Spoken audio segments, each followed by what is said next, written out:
think this is something that you'll definitely be able to get into. Hey, Trust hey.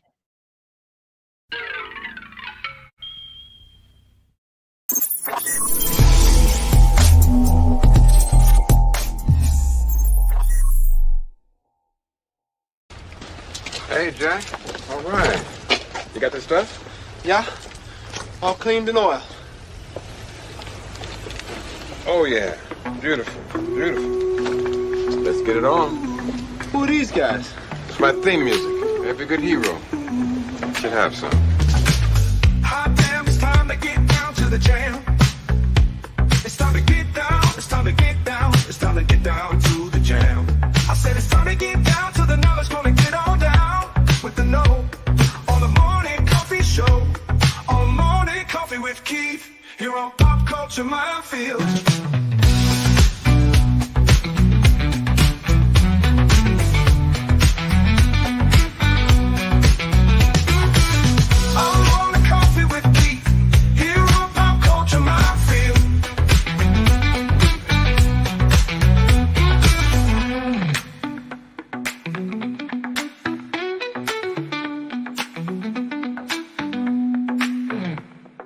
Excuse me, can I get a cup of coffee? Black? Can't you see we talking? White? Hello and good morning. Let me first apologize. It is my fault that we are so late. I had some more tech problems, thus proving that I am not as proficient as I would like to think that I am. But we got those sorted out, and Martin and Gary What got the hell? How did I get here? I was on Tinder and I swiped right and suddenly I'm here. Sorry, I didn't mean to interrupt, but I needed to make a joke. Hey, it's Josh Coe and he's free. What's up, Josh? Oh, Let's get an audience in here. Where is everybody? Come on. it's time to have fun with me on Thursday morning. And the thing is, this is going to be pretty easy. I mean, this is really my opportunity to talk about a lot of the announcements, the stuff that you didn't hear too much about coming out of Comic-Con 2024. And then we will, on the back end of the show, we'll talk about what I think is the big story of 2024 San Diego, which is the MCU's proud return to San Diego after basically big timing San Diego the last couple of outings, which is the reason why D23 has Disney's been promoting that and sticking with that over the last few years, except this past year because they really need San Diego. Okay, but we'll be getting to that later, a little later. We're going to start out with, first of all, hey guys, how are you? Because it's been a while since I've been on. I don't know if you're talking to me, but I'm talking to both of you. Martin doesn't know how he's feeling today. He doesn't know what he's doing. He forgot he's on a show. And you know, by the way, I just to poke a little fun at Who are you people? Martin suggests maybe we should start show later. No, he'll still be late. Hey, I don't speak like that. I know how to use articles. Martin was like trying to be thoughtful and I'm being a dick. It's like Keith will still be late. He can make it an hour later and he'll still be fucking late. I gotta say, is anybody else having problems every single time they update their computer, specifically when they're using Windows or some other dumb stuff? Because for whatever reason, a lot of my passwords disappeared. That's basically what happened. I had to go and find all my passwords. And unlike smart people, I don't actually write down my passwords. So it takes time, you know. But does anybody else really have that problem? Well, no, not really. I guess it's just me. Because I don't let my computer update anymore. It's like I stop it from updating. And that's when everything goes wrong. It always goes Okay. wrong. Something goes wrong. Your computer is tits up. To be honest, Gary, you need to reformat that shit from zero. To answer your question, Kid, no, it's like the XX beer ad. I don't always have problems with update, but when I have them, my computer dies. So Wow. Wow. There's just got to be an easier way to do this. I need to somehow come up with something that will allow yeah, me don't update. That's the best solution of all. Yeah. Well, listen, overall, okay.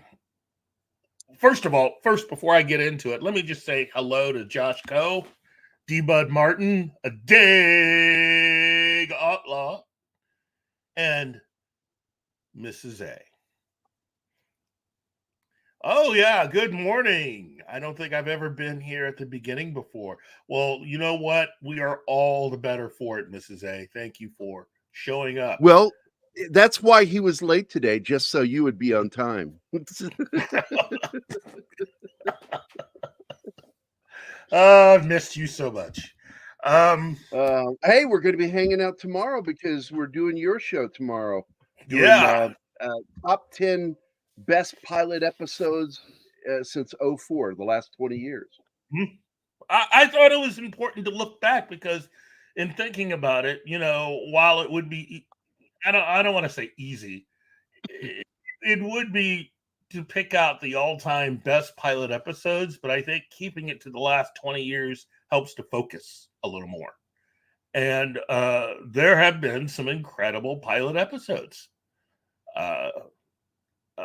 My list of the ones that made it into the my almost made it onto the list category is also pretty good. I'll give you an example. I really like the pilot episode to Young Justice. And the thing about doing a pilot episode is we're not trying to make this about a referendum on each individual TV series. What we're just talking about is the pilot episode. Does it make you want to watch more? Which is really the job of a pilot. It takes your expectations and does it make you want to see what happens next with the characters? And then, you judge accordingly from there. And I think, as an example, the animated series Young Justice did that very well. Wolverine 66, Michelle Pfeiffer has been cast to lead the Yellowstone sequel series called Madison. With Kurt Russell. Well, this is definitely Kurt Russell. That was what was going on is Pfeiffer and he were in negotiations, and it sounds like they closed the deal with both of them. They needed somebody to take over for Costner.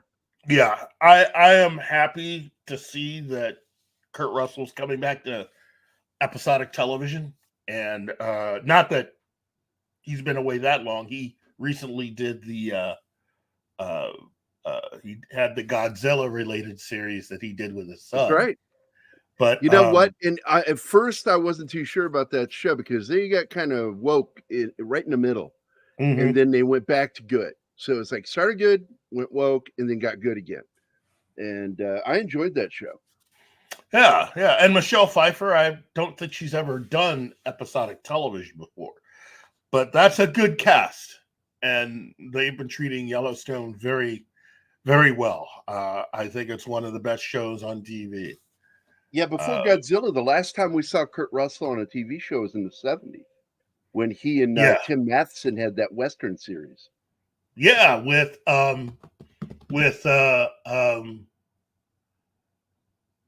James Arness. Yep. As in the lead. Yeah, that was not too long after he had left, after Gunsmoke had ended. That's maybe How the West Was Won, I think is the name of it. Well, it was that, and then it became another series with just the two of them. Yeah. Michelle, we can pull that down now. Okay, I'll do it. Yes, please. Yeah, Costner, look, I like that fucking movie. I watched his Horizon Chapter 1 film. It was good. not something that's going to make a lot of money. It's not. Look, he's going for a straight old school Western. This should have been broken up into an ongoing miniseries. Yeah, that's what I've been because, it is not the kind of film that would make a lot of money today. And so Netflix saved him. And that's what's going to happen is he's worked out a deal with Netflix. That's the best way to get to really go forward. Oh, I see. Let's see. The classic Disney films. His last one, was it The Computer That Wore Tennis Shoes? Was that the last one? Or yeah, I forget the last one he did. It got released the exact same year that he made The Deadly Tower when he played Charles Whitman, the sniper up in the Texas Tower. Yeah. And at the Texas, what is it? Texas University in Austin. Yeah, that's what I thought it was. And Disney let him go because after he did that movie, they couldn't have him back. That was too dark. And I think he did that on purpose. Yeah. That was the last one. Tennis, Computer Wore Tennis Shoes. I was right. Yay, me. No, he's saying it's the first one. Oh, first one. Then what was the last one? You're not helping me here, D-Bud. What was the last one he did?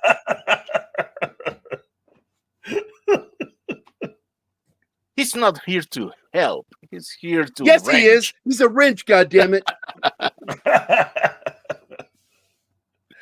Well, but yeah, he killed his career.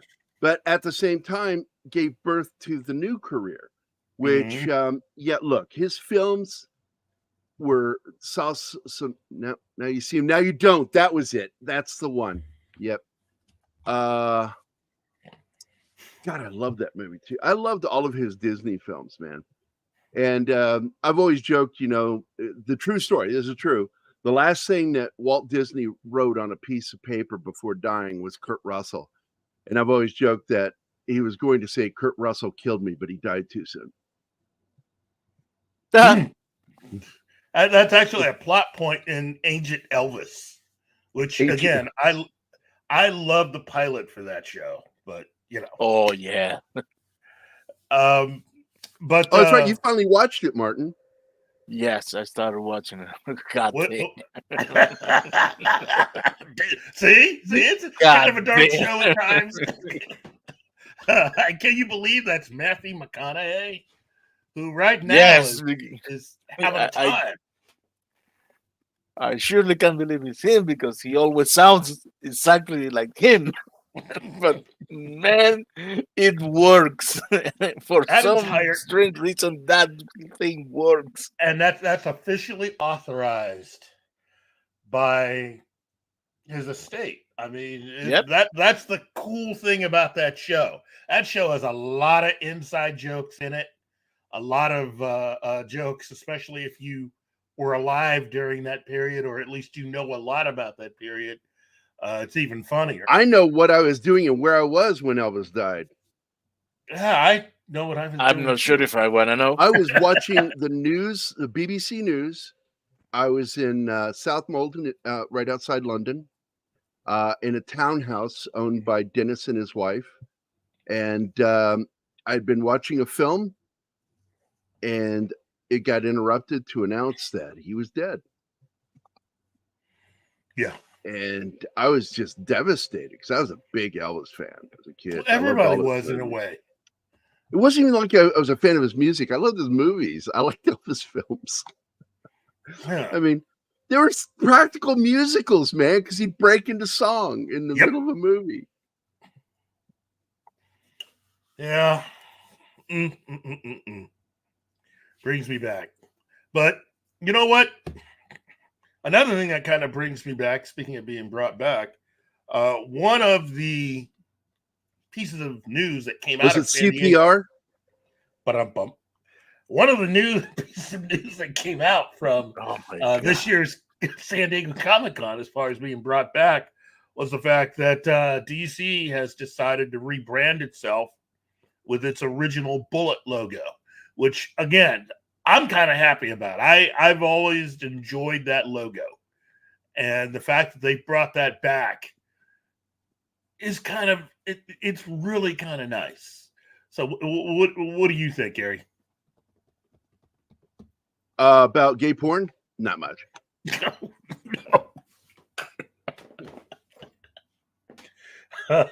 I was totally in my own world, so I missed your question. So I have to ask you to ask it again. What are your feelings or thoughts on DC bringing back its original bullet logo? Because that was one of the big things that came out of San Diego Comic-Con. Got to be honest, you would. I just don't think I care. Yeah. I like the DC logo with the circle with the DC sideways. I just always liked that. I've always liked that logo. DC with the what do they call that? Jersey font. You know, what I really care about is making good films. You know, a great logo doth not a great movie or cartoon make, or comic book. I'd like to see a return of comics, even though I will read them only when they become trade paperbacks. Yeah, it's Grinder. I know that.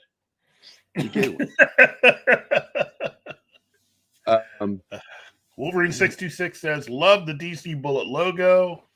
D-Bud Martin also agrees. I will say, just make good entertainment, and the logo will follow. Well, they talked about their Absolute area of comics that they're launching with Absolute Batman, Absolute Superman, and Absolute Wonder Woman, which reimagines the characters in a new universe that is entirely different from the integrally connected to DC's cosmology, according to publisher Jim Lee and series writer Scott Snyder, who has returned to DC to help head this up. Absolute Flash by Jeff Lemire and Nick Robles will join the line in March of 2025, and this along with DC All In, which establishes a new status quo for the DCU, which will arrive in October. So Ram V will be taking on Jack Kirby's Fourth World, with art by Evan Cagle, and Mark Waid and Dan Mora will revamp the Justice League lineup in November. And let me just say personally, I'm excited about that because they finally have decided to bring Black Lightning back into the Justice League, which I always thought he deserved to be in the Justice League. It's a really cool character. I like the comic book version of the character because the TV show just didn't do anything for him. In fact, no, they went for that same bullshit with the, got to show the cops bad guys, and it just turned me off. And you got to take away the smart black guy thing. Can't have a smart black guy. It's got to be a white guy that gave him everything and set everything up. You can't just be a guy with powers that can think for himself. Well, you remember that Mantis series. Yeah, that's exactly started what off happened with Mantis. He was a scientist that created this thing, and then they do the series, and suddenly he's the guy who inherited it from the white scientist. Yeah, the black guy did, and I'm like, oh, that's fucking insane. Yeah, they put him in they made him. I think they put him in a wheelchair, and then ironically, a few years later, they basically did the same thing when they made the movie Steel with Shaquille O'Neal. Shaq. And they basically did the same thing. They just made it a white woman scientist in a wheelchair. And it's like, okay. So black superheroes, you can't have anybody smart do anything. It's got to be a white person, usually in a wheelchair. That is basically front loading the entire operation. But I like the Mantis pilot. That's also I did too. on my list of I have very fond memories of that one. It wasn't Sam Raimi involved in that. That was his company. This was their foray into television was Mantis, and that started out everything, and this is way before they did Hercules and Xena and all the stuff that came after. This was their this is for Renaissance television. So now I don't know about you, but a couple things I wanted to go over because I got to get going here soon. yeah, got to go to the store. This new film Borderlands, I predicted it was going to be awful, and I'm a big fan of hers. Not Jamie Lee Curtis. I mean, I like her. I used to have the hots for her when I was younger, until I found out that, you know, certain things. And I was like, ooh, no. And then, but the British actress, I can't think of her name right now. I've been a fan of her since Kate Blanchett. Yeah, Kate Blanchett, man, she's just gorgeous. I'd pay good money to watch her read the phone book and stripping. And so I predicted a while back, I said, this is going to be crap. And so now we're hearing that they can't even get a single good review. So I'm not surprised by that at all. Well, but I think Jamie Lee Curtis should be Madam Web, but that's my thing. You know, they bring back that character into the modern MCU. She should be the lead for Madam Web. She's the right age. Yes, she is. So, but basically, you know, Borderlands was awful. I watched Deadpool and Wolverine. I've seen it twice now, and I fucking loved it. You know, I've heard some people naysaying out there, and I'm like, man, come on. You know, it's a quality film, and it's fun. And the member berries are actually there for a reason. They're not just there dangling for you to go, oh, member berries. No, they actually have a point being there. And we may even see Wesley Snipes, come back as Blade again. I hope so. Because people, huge reaction to him. Yeah. Well, you know, the biggest was the on X when Ryan Reynolds tweeted out that Marvel should consider doing one more with Wesley and giving him a Logan-style send-off, which I thought was a great way to do that. I think it's a great idea. No, but I want to point out, too, that was predicted almost 2 years ago by Mikey Sutton. Oh, yes. Because his insiders said that Wesley Snipes would be returning in Deadpool 3. Yes. Something tells me that Ryan reached out to him probably towards the beginning of all this, even before Hugh Jackman said anything. I think Ryan may have already reached out to Wesley and just, hey man, how would you like to do this? That would explain a lot. Yeah, it's like, and I could imagine like Wesley on the other side of the phone goes, wait a minute, didn't I hate this motherfucker? Well, from the way they're telling the story now, that's been their big inside joke. So I don't buy it. No, well, but not according to the other cast members. Good on them. Yeah, if that's the story they want to go with, I'm cool with it, you know. Yep. I'm cool with it too, even though I still call bullshit. I will say this. His character of Hannibal King is a nice pre-Deadpool. So yep. And that's what I've always said. As I said, you know, I've always just pretended in my head that was Wade Wilson. The problem is the film itself voided the stakes. Yeah. Look, first of all, they should have had an ensemble unknown cast. But they go for girl power thing.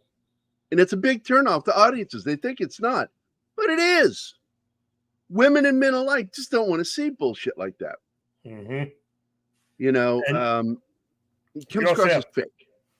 Plus, you also have producers and writers who Marvel has come out saying this, and they've allowed these people to say this, who don't know the material, which completely goes against why Marvel Studios was started in the first place. The irony of all of that in being proud in hiring people who don't know the source material is that that's why Marvel Studios was started. Ike Perlmutter, and I'm sure quite a few people on the comic book side, many of them, almost all of them, were film fans, were sick and tired of Hollywood messing up their adaptations of their comics. And so Ike Perlmutter decided one day, hey, we should do this. This is just a better thing for us to actually make the movies ourselves. And it proved to be the right way to go, because making their own movies has turned out rather well for them. I don't think they had originally anticipated that they would eventually sell to Disney and how that would affect everything. But making their own films, considering the quality of what we got from Fox and from Sony, to be fair, there's a lot of this love for Hugh Jackman and his years of dedication, but not every X-Men film was that good. And one of the things I think Gary really liked in bringing me into this venture was, for a long time, I had been saying that Fox was very flawed in how they'd handle the X-Men, how they really handled a lot of their properties. And I don't think... Well, and we finally heard that part of the problem was the Matrix, that once the Matrix came out, they wanted all black leather. Yeah. And I'm like, that's idiotic. I'm sure Ike Perlmutter and Marvel went, what are you guys doing? Zack Snyder, wait, what is this, Mikey, you just said? Netflix is taking a shit on Zack Snyder because he canceled the Army of the Dead project. Well, they're terrible. Yeah. Look, this is, what Zack is doing is the antithesis to quality filmmaking. And I'm a big fan of his early work, and I just think that it's garbage. I'll say this to everybody at Netflix. If you want more Army of the Dead films, I'll make them. I'll take half of what you were going to give them, and I'll make the movies. You give me the same budgets. You give me all the same actors. I'll make it. But could you please make the scene with the rehydrated zombies under the rain? Oh yeah. I'll do whatever. I mean, if Netflix is mad because he's not... Can you please give us all that they hinted that they were going to give us in that movie, and they didn't? I'll do it. I mean, if Netflix is willing to pay me to do it, I'll do it. I just think that Zach wants to concentrate on some other things, and if the movies aren't that good, but I mean, if somebody's willing to pay for it, that's the way I look at it. I'd be willing to step in and direct however many films they want me to make, as long as they give me the same projected budget they had originally started out with those sequel films, give me access to that cast and the ability to do whatever I want with it. Sure, I'll take half of what they were going to pay. I don't know, man. With they canceled Army of Dead, but then they greenlit that the other thing, the space thing that he made that is even worse. Yeah, it's Zack Snyder's Star Wars. Yeah, I like it's garbage. I like the prequel film they came out with about the guy who was the safecracker. I actually liked that a lot more than his Army of the Dead appearance in that film. I thought that movie was way better, but who am I? I just think that if Netflix is still paying people, and as long as they're still paying people and paying out these large amounts, I'm cool with it. They're doing what they do. Let's see, Zack Snyder was being interviewed not that long ago and says development on future Armyverse is underway. Oh. So basically Netflix or somebody working for Netflix is throwing a hissy. Probably their soy latte was a little on the cool side when they got it. Well, that or he's going On top of that, indie. yeah, nihilism. I don't even want to get into it. Look, supposedly Kevin Feige's cleaning house over at Marvel. Yeah. I've got a feeling Ryan Reynolds said some things that helped lead to this. This was, I see this as an opportunity with Deadpool and Wolverine to right the ship and get back to making quality, fun Marvel films. Preach it. Everything died in what was it, 2019 with Endgame. Yep. And Endgame was good, it was enjoyable, and then the A-Team showed up in it. And, A4s. and I listened and I heard people fucking laughing when it happened on screen. I saw it right here in town. I saw it at what used to be Campbell 16, Alamo.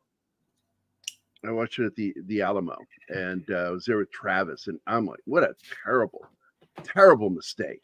And they can throw all the blame on Alonso all they want to, but Kevin Feige was right there. He's the boss. Pitching and catching, involved with this shit. And supposedly they fired all these woke executive producers, shit like that. But I'm like, what you need to do is fire anybody in the position of making bad decisions over the last 5 years. That includes Feige. Now, somebody said, why don't you make Ryan Reynolds, put him in charge? I'm like, no, it's a bad idea. No. Idea. I don't even think He would never do it. Yeah. But get him as somebody that helps because he's a big fan. Producer. You know, make him an executive producer on stuff. Yep. And put him in a position where he can help guide the decisions if Feige needs somebody to guide him, man. Yeah, everybody did Wolverine. The only people that don't are fucking idiots to begin with. If you're woke like that, woke in that direction. See, Keith and I are woke. We're old school woke. The right kind of woke. And they've taken things in such a weird direction that just cringes. It just makes people fucking laugh, get uncomfortable. It's like Paris Olympics. Paris Olympics are Marvel for the last 5 years. People can talk shit about it all they want to. I don't fucking care. I don't watch the Olympics. I stopped watching the Olympics when it stopped mattering. By the way, that was in the 80s. It ended in the 80s. You know, back when you could root for the fucking American team beating Russia because we had a Cold War still going on.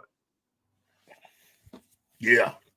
Tell me you didn't fucking lose your shit over that fucking hockey match. You know, and I don't know, man. Everything has died. Sports is dead to me right now because there's so many assholes in sports, people who don't even deserve to be in professional sports. When we grew up, like the worst person on the planet was Mean Joe Green. That guy's a fucking awesome human being. But he was hated by half of the audience of football at the time. You remember that shit? Mean Joe Green. Good morning, Miss Penny. Hi, Penny. Just what the fuck is the point of it anymore? Because they refer to patriotism as nationalism. They can't tell the difference anymore. Yep. Patriotism is something completely different. It's loving your fucking country. Not because nationalism really has to do with government, by the way. It has nothing to do with your country. Mm-hmm. Nationalism is loving your country and not caring what they do. Patriotism is loving your country in spite of its flaws. Yep.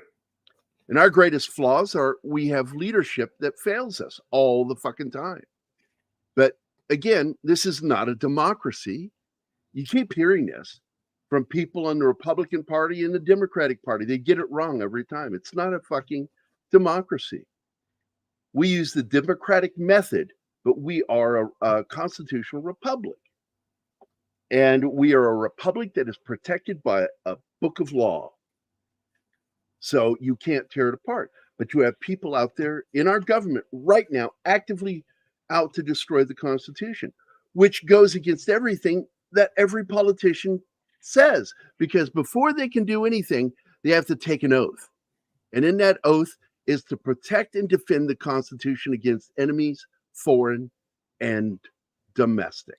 That's why that's in there, by the way, domestic, because there's always been a threat from communism and socialism. It's always been there. Zax. So, hey, what's up, Zax, motherfucker? Hey, fuck you, Kyle. Won't show up at my shows. He does. Say hi. Yeah, well, I went to a boxing match, and halfway through the fight, it turned into a hockey match. But up. Yeah. By the way, we are going to be doing Slapshot this next month. One of the greatest sports comedies ever made. Yep. Yeah, and look, you guys in Canada are fucked right now. You've got a handful of politicians fighting right now, but it's not enough. The people have to speak up. What's that actually saying here? Yeah, maids are domestic threats. Absolutely. Yeah. Arnie may know something about that. Who? Arnie. Arnold Schwarzenegger. He does something about fucking them up and making babies. I still don't. I mean, I still can't believe he did that. I mean, it's just like, dude. Well, to be fair, we saw her when she was older and ugly. Mm. You know, they did not. They made it a point to never show images of her when she was younger. When he was doing it, stooping her. Still, I mean, dude, you're made, man. You're made. He was a certain dominance in his household. I know, but it's like, yeah, it's just. I think of what's his name. He must have said Saturday something like, Night Live. "It is not like that I want to, but I have to." Yeah, I think of that when the actor that's in Barry ended the series from SNL. God, I can't think of his name right now. He graded impressions, and he was talking about the fact that he was an assistant to Arnold on the movie Collateral Damage. And he said, I walked on my first day, and he says, "Who are you? Where's so-and-so, his makeup person?" He says, "I don't know, but I'll go find them." And he, with a cigar in his hand, he does a perfect spot on Arnold. He goes, "Go find them. Show me your leadership abilities." That fucking crack. He told that on Conan O'Brien back when Conan was. Yeah. I used to like Conan, but then I found out things about him that pissed me off, and I'm like, holy shit. You know, probably some of the same things I've been saying for years. It was. Yeah. You and I talked about it. Yeah, it's that whole thing with Jay Leno was bull s. And again, as I've said before, I'm not defending Leno. I'm just saying that everything that Conan argued about was bull s. Complete bull s. And what a lot of the Conan heads don't want to realize or admit is that he could have gotten back on television easy. He could have gotten his old time slot back. And then if he had just waited a few more years, he would have eventually gotten the Tonight Show again. That's all he had to do was wait a few years, and he couldn't even do that. Absolutely. And by the way, Zach, he looks like Arnold. He looks more like Arnold than any of the other kids. The other kids look more like Shriver. Yeah, he does. That kid clearly is a cut off the old block, a chip off the old block. I'm sorry. Mhm. By the way, I want to take a moment here to let you know that today is Sandy Clore's birthday. He is, of course, the creator of Batman Dead End, as well as having worked on a lot of film and TV, doing, practical effects. He's worked with the Chiodo brothers, and he's a friend of Keith's and mine. And we want to give him a big shout out. Happy birthday, brother. Just a great guy. We're going to get him back on. He has talked to me twice now about not just coming on for himself, but to have his girlfriend come on as a guest with us. Ooh. But we got to get our shit squared away and get back to doing shows where we can schedule stuff like that. And right now we're not there. Yeah. I would look forward to having him back on, and I want to. Have you seen his girlfriend's fucking artwork? Yes, I follow him. Yes, I follow him on Instagram, and I follow him on all the other social. He's just a really solid dude, and I will always be grateful for him for being nice enough to come on our show in the beginning. He was part of that group of people that we had on in our first 2 years. Well, really. he liked us. I think the one moment still sticks out in my mind when I called him a dick live on the show. And he's like, wait, what? And I explained to him, no, it's a good thing, man, because a dick is somebody who doesn't put up with other people's bullshit and calls them out on it and tends to be funny about it. So, but I do have one image before I go that I wanted to share because I thought this was funny as fuck. And when I wrote it, I wrote it with Norm Macdonald. His voice was in my head. Mexican Iron Man and Six both. Six said she read it while she was at work and snorted laughing so loud that everybody turned to look like, what the fuck is wrong with you? So this is what I wrote and posted. This week, we learned that Rosie O'Donnell vows to not remove her Kamala Harris t-shirt until Harris is elected president, confirming our suspicions all along that she's a disgusting, smelly pig. Oh, jeez. Wow. Yeah, shadow band. Shadow band. Hey, man, if you can't have humor, what's the point? Sandy Clore was involved with the Guyver too. That's right, Dark Hero, which I have the HD copy of. I don't think I got the higher quality because I think they put that up in 4K, didn't they? Yeah, they did. I only got it in HD at 1080p. But I like that film. I prefer the first film, though. Yeah. Well, I know my other twin brother has both copies in 4K. Rubber Mine Burnett. Oh, I'm like, what the fuck are you talking about? R&B. Gotcha. Yeah, I have both copies on 4K, but I'm not your twin. Well, you're my producer and good buddy. Oh.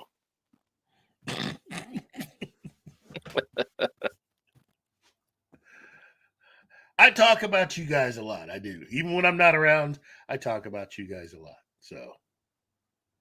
So let me. Oh my God, is this true? What the fuck? I'm looking over on Midnight's Edge. I'm a moderator over there, and Doctor Who Russell T Davies begs fans to campaign for a Star Trek Doctor Who crossover. Yeah, that was one of the things I was going to talk about, and that was part of their whole. Get into it, man. Fuck. Oh, basically, you have two franchises that are completely and utterly destroyed, who decided to come together and meet off-site, not even on the premises of San Diego Comic-Con, to try to basically get together and try to put forth the opportunity to have Doctor Who crossover with Kurtzman Trek. Which, you know why? My personal thing about it is, so the F what? I could care less about them doing it. But at this rate, we'll see. We'll see whether or not that really will happen. At this point, Russell T Davies might. Well, the reason why he's begging is that at this point, Disney, after their earnings report from yesterday, isn't doing so well as far as the parks are concerned, which means we've reached the oh no stage of Disney going downhill. As long look, everything they were doing in films was fine. Everything they were doing in TV was fine. Didn't matter what happened. As long as nothing touched the parks and a lot of their other business interests, they were fine. Well, looks like we've reached that point, kids. Okay, I have Reached to our address this. destination. Yeah, go ahead. I have to address this. Yes, I was wrong. I was checking on my digital library, and yes, Guyver 2 is not on 4K. All right, let me look what I've got here because I keep everything on my hard drive. Well, and I wish I it could get exists, back I to don't doing have it. physical media. I really need to get physical media again. Mm. I just after I got robbed, $10,000 worth of movies stolen. I lost my passion. But now that there's a threat against physical media, I'm like, I need to get back into collecting it. Because right now I only have about 20 Blu-rays or steelbooks. Including The Thing, Blade Runner, shit like that. Good stuff. So what else are you going to talk about with that? I will say this. What I've heard, look, anybody that didn't go, you didn't miss anything. Because really it's a lot of begging. And Disney right now is probably looking at getting out of their deal for Doctor Who because the ratings have been so bad. I mean, so very, very bad. At this point, beyond the second season of this version of Doctor Who, they have no plans beyond that. That's the reason why Russell T Davies was there. He was trying to get fans to organize and try to help him out because he needs it. Because he needs a job, which he would have had he provided. Well, he cost himself. Yeah.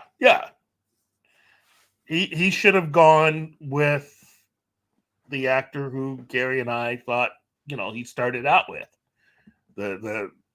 I just think that all of the changes and stuff that he decided to go forward with was not in really the best. Well, they even shot the transformation scene with that actor.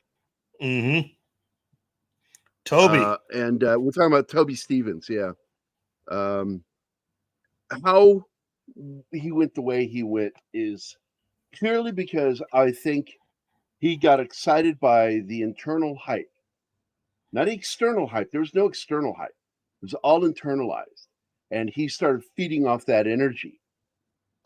Because it went through spells like, because it was the BBC, then it was Sony with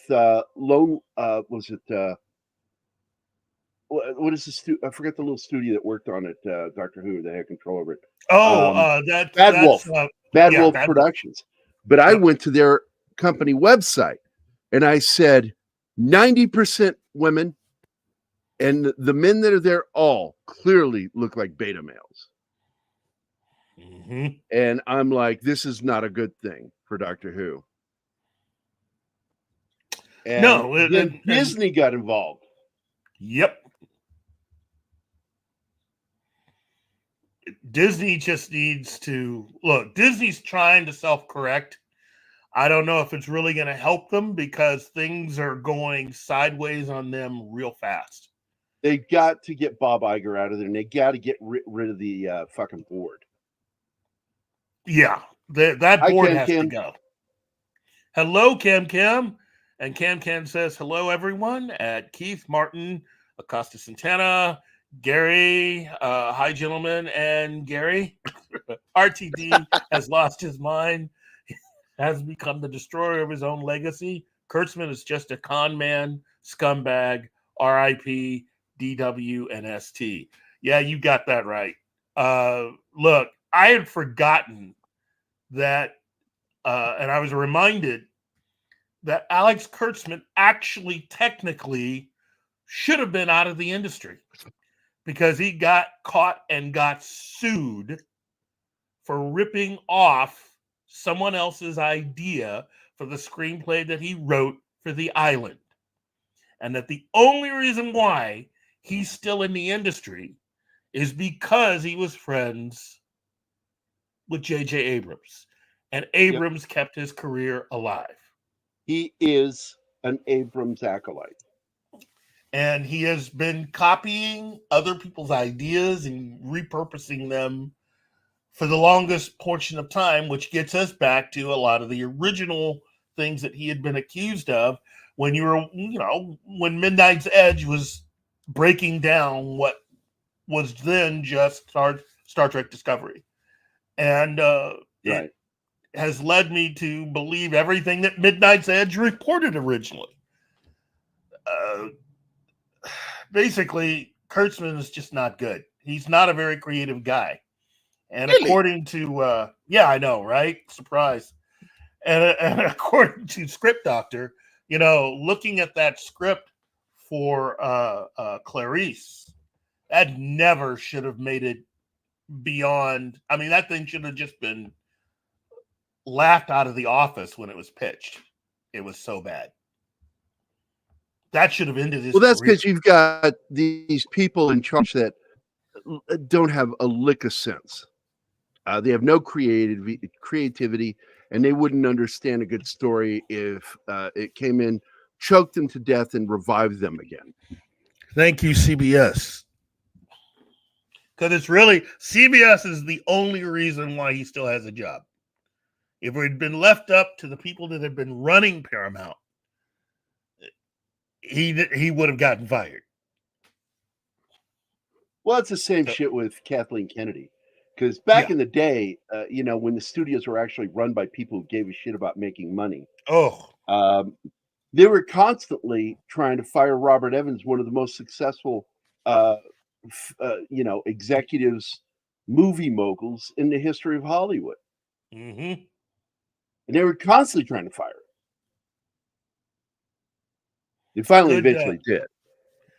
Good biography called The Kid Stays in the Picture. If you've never read it or watched the documentary. And an outstanding animated series where he voiced himself. Right? Yep. Not the only time that's happened. Not the only time that a celebrity voiced themselves in an animated series about themselves. So. Like Elvis. No, it's Matthew McConaughey. That is Matthew McConaughey. But Priscilla Presley did play herself in that animated series. But again, it's difficult for those of us that grew up with a lot of this stuff, a lot of these companies that studios that have been making all this stuff. It is kind of difficult to watch them falter like this, to see how the people that are running things now are just destroying these companies and destroying these IPs for no real reason other than the fact they can. It's sad, really. And in the case of Marvel, Pixar, after the whole dragon flying thing, let me also poke Disney for that one. You guys are in so much trouble down there.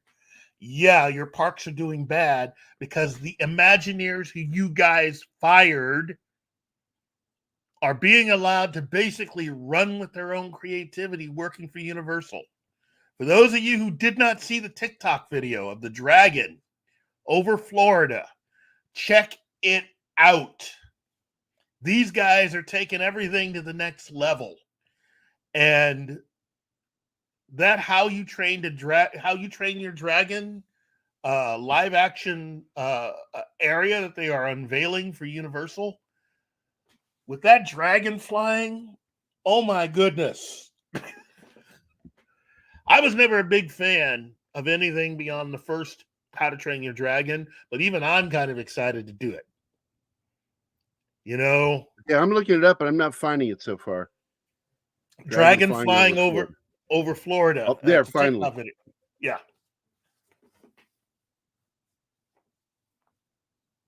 Care to share? Yeah, Gary could probably share the video.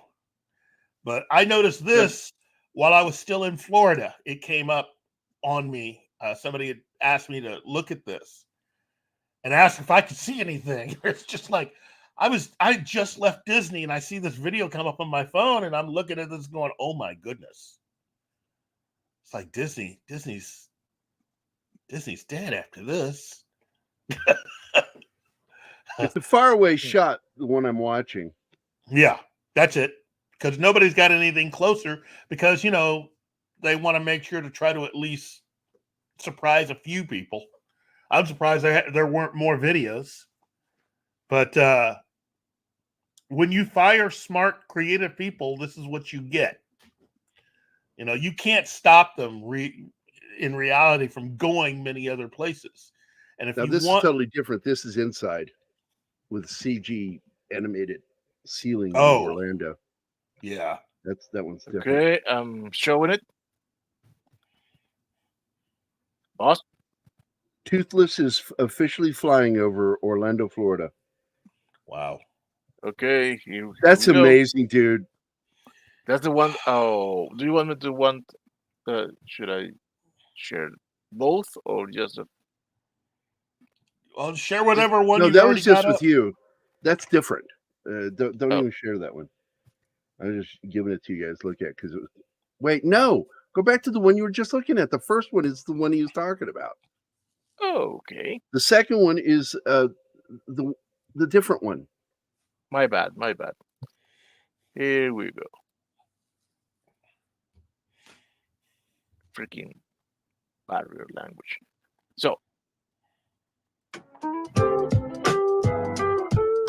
Hi everyone, I'm here today to show you this. This is the drone machine footage what of the the freak? toothless dragon Is that flying practical? over Orlando, Yeah, Florida. it's the drone.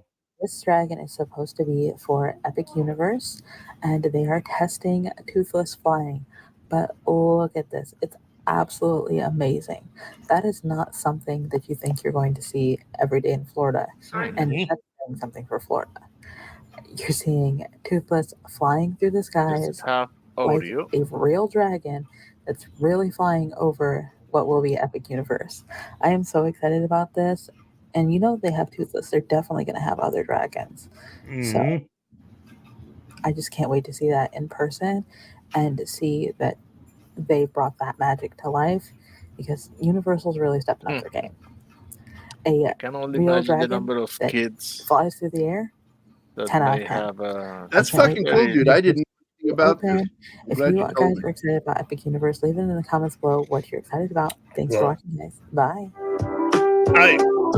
I gotta say, you know, talking to you, everything that we've seen brought up on Valiant Renegade, WDW Pro, other shows, talking about all the problems that Disney has had, and the fact that, Right. again, people got to remember, Disney's been paying a lot of money to Universal.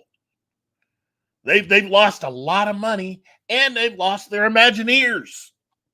You know, They Tiana's lost their collective fucking mind. when you start losing the creative people who could come up with something like that, that also shows you how many of these people were just being, you know, sidelined or not allowed to be as creative as they wanted to be working for Disney. And now they're allowed to go and free their imaginations to come up with that. And again, I will tell you. Now Yeah, go ahead. No, I was just gonna say it just reminds me of South Park with Imagination Land. I think I'm also expecting a lot out of the Super Mario World that they're going to have in Texas. They are really making it a priority. You can see why Universal is just putting a hurt on Disney World in Florida. And it's only going to get worse for Disney, but better for us who want to go and have some fun at a very creative place. Look, if you can do that with Toothless, just think of now you've just added another thing to Harry Potter land. Think of how many ways they can make this go. I'm telling you right now that Universal pretty much now is just the destination in Florida. As a fan, you really want to go someplace that allows you to see many of the things that you've been reading and enjoying for years come to life. And it doesn't seem like Disney's interested in doing that anymore.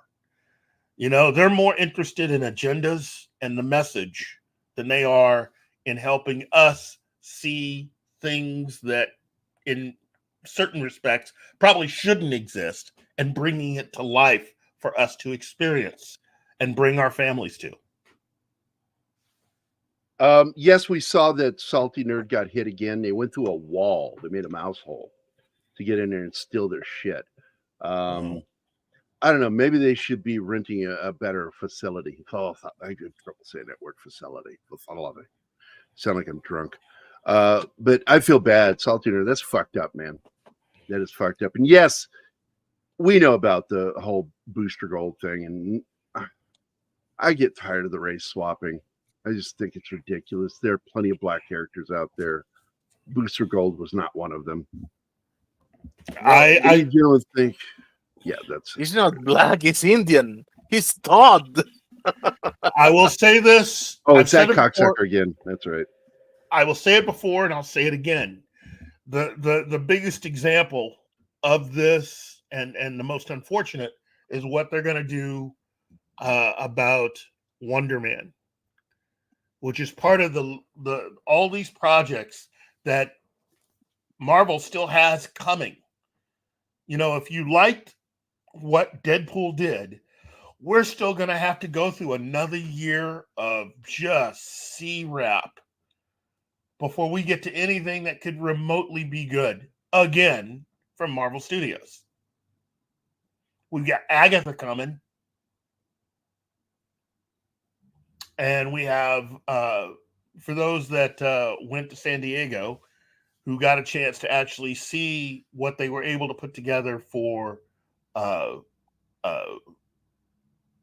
Captain Falcon America.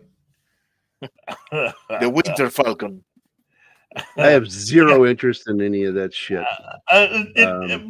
But it's almost next to impossible. They blew it with that show. Well, they've made it next to impossible to be successful. They've spent enough money on that one film to have made 3 Captain America movies. There's almost no way for this film to be successful unless it ends up making probably about $1.5 to almost $2 billion. It needs to almost go that high to probably break good luck with that. Yeah. And without Steve Rogers, I really don't see that film doing that. I don't care who you got in it, And then we have Marvel's The Suicide Squad. Oh, wait a minute. No, I'm sorry. That's not what that film is. I'm sorry, it's called The Thunderbolts. Whew, yeah. Whew. Anyway, it's just I heard nothing good about that from anybody that was at San Diego. So, yeah. That look, I might as well get into it because we might as well just talk about Marvel. We've already been talking. Might as well keep it going.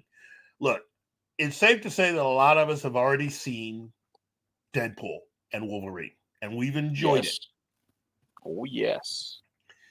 It's safe to say that not a lot of us initially thought that this would happen. And I will happily admit that I didn't think this movie was ever really going to get made. Seriously, I never thought it would. Of course, then we find out how this movie actually got off the ground and who is responsible for truly greenlighting the movie. Initially, it wasn't Kevin Feige, even though it's a Kevin Feige production, which I did notice when I saw the movie, that it's not Marvel Studios, it's a Kevin Feige production. Kind of reminds me of a certain former high-ranking person over at Sony who got themselves fired, but still managed to glom on to all the Spider-Man films from here on out. Wolverine 626. Look, I've said it before and I'll say it again. Everybody that thinks this is the greatest movie since Air, you are welcome to think that. I had a fun time watching this movie. But my review of the film is it's Deadpool and Wolverine. Oh, I had that was a good film. I had a fun time watching the movie. But I don't think it's the best Deadpool film. What? I know. No, the first one's the best. First one's the best. I walked out of that movie, and while I had laughed at a lot of the jokes, I just wasn't that satisfied with it.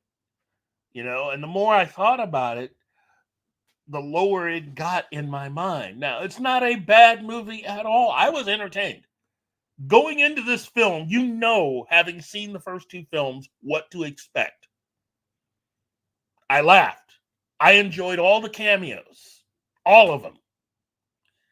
I enjoyed a majority of the funny quips. Even the stuff that wasn't as funny, I still thought at least was entertaining. You know, I believe that everybody that worked on it,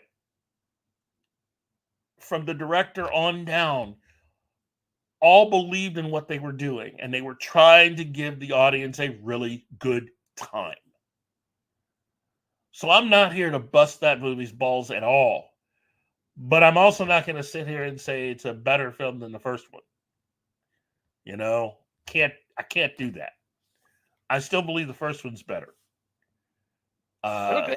It is. And It's not a belief thing, period. It's a better film. yeah, It's just this one's very enjoyable. It's probably the best Marvel film in 5 years. a lot of there are not so much plot holes, but there are a few things holding this movie together that aren't as strong as you may believe.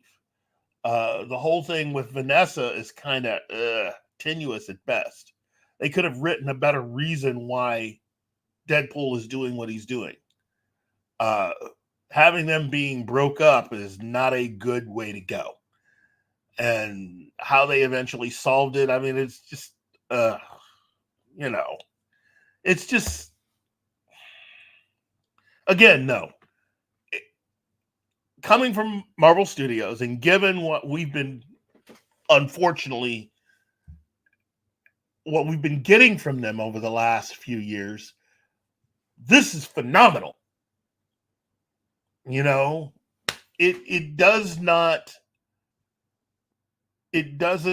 try to do anything dumb. The movie is actually smart. And I enjoyed that.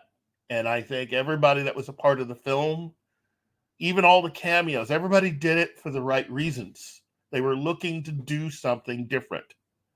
And especially with Henry Cavill coming in and hearing the director talk about Henry Cavill making himself sick filming the scene that he was in because he kept basically smoking the cigars. And he's not used to smoking cigars.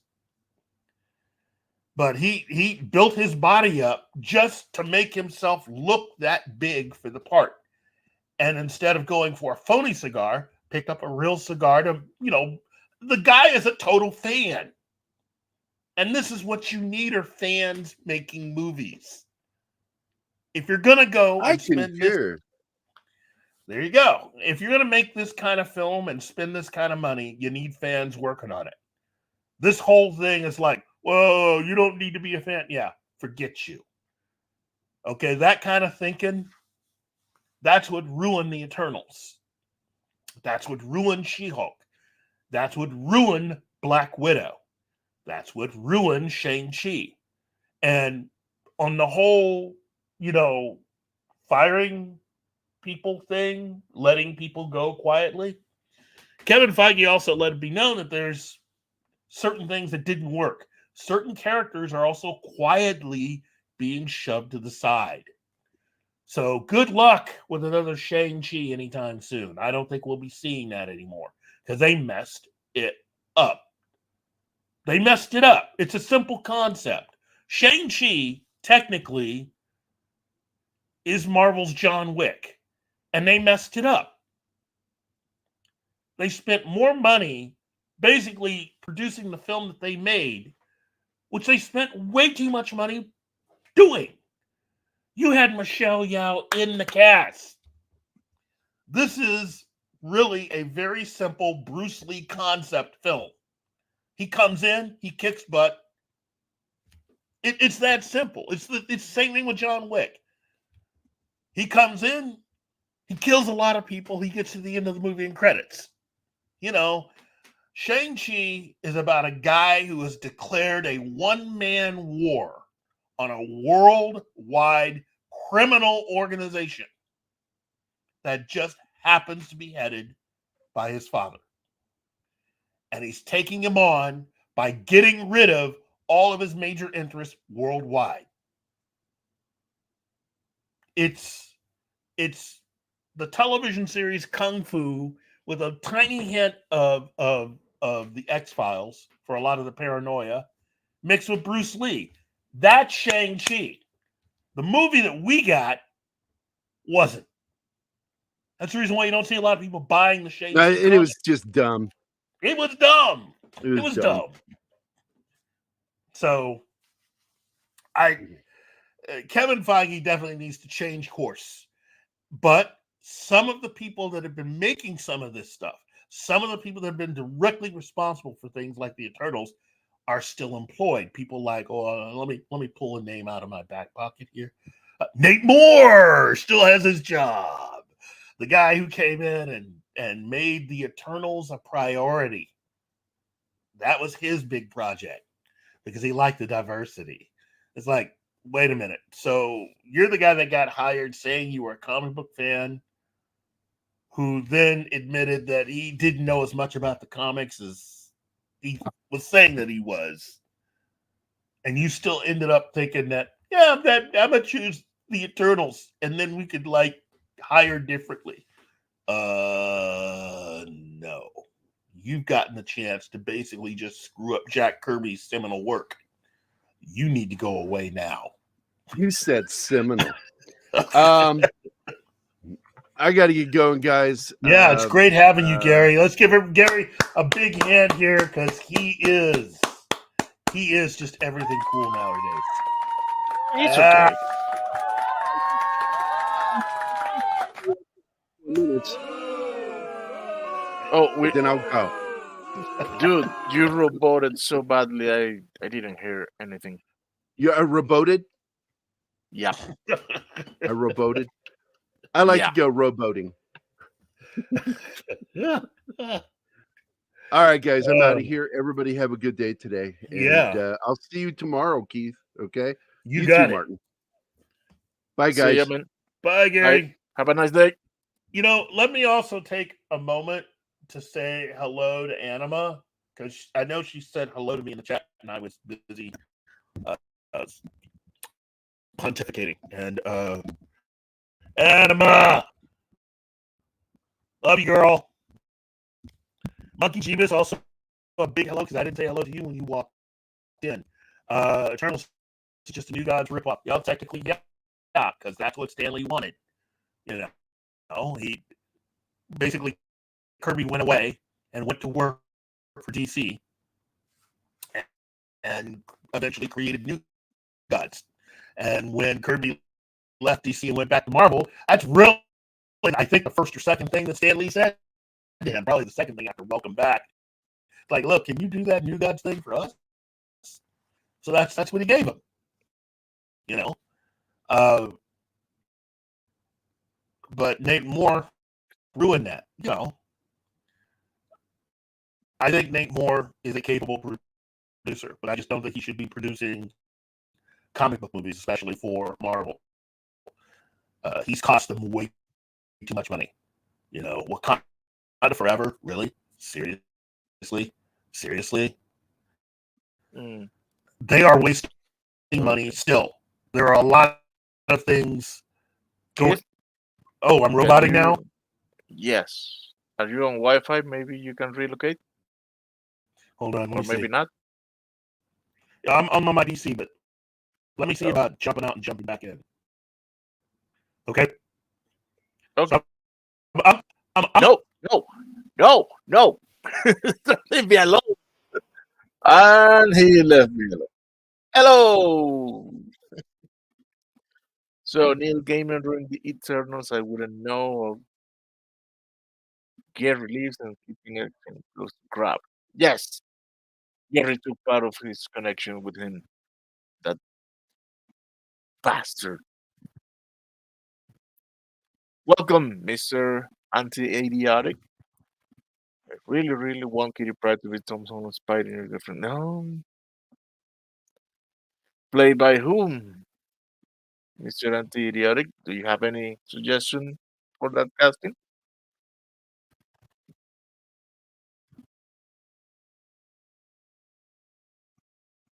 Okay. As I say, I was not a fan of the property, so I don't know anything about it.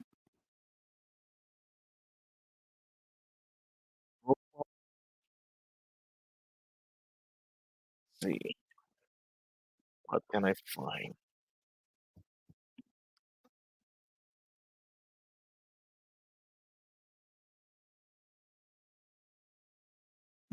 Yes. I concur, Mr. Anti-Idiotic. Yes. She can play the part. He's even a little reminiscent of the version that we saw in the X-Men movies.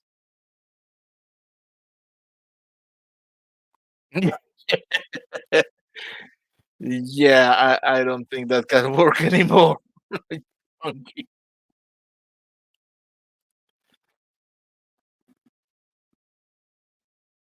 Mm.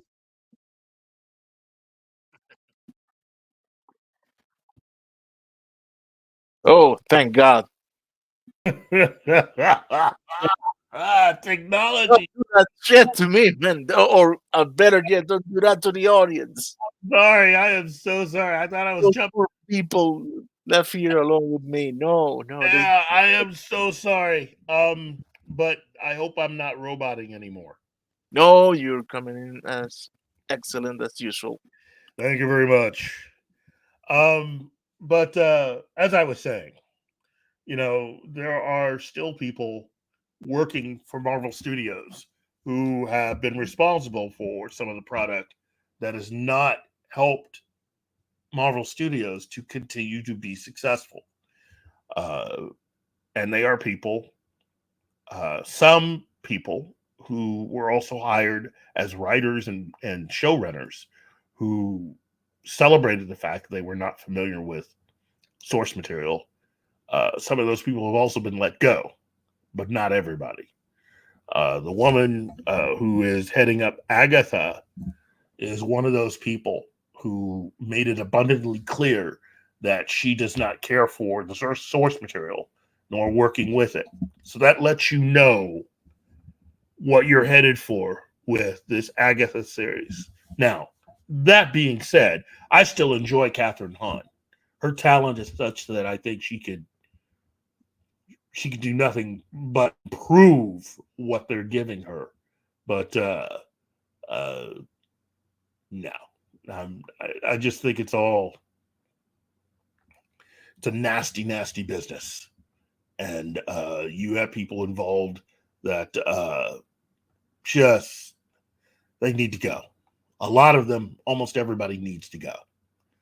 I could see Kevin Feige sticking around if Kevin Feige relinquishes running Marvel Entertainment and just ran Marvel Studios.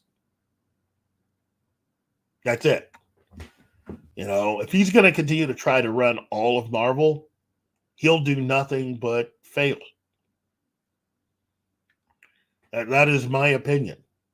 But he hasn't proven that he's capable of running Marvel Entertainment.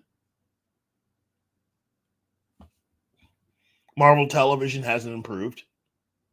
Marvel Streaming hasn't improved. Marvel Studios output has gone down since he put a lot more things on his plate to try to run everything.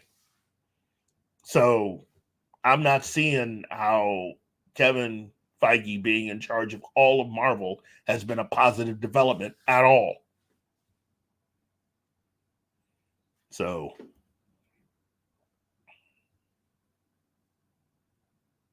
anyway, let's see.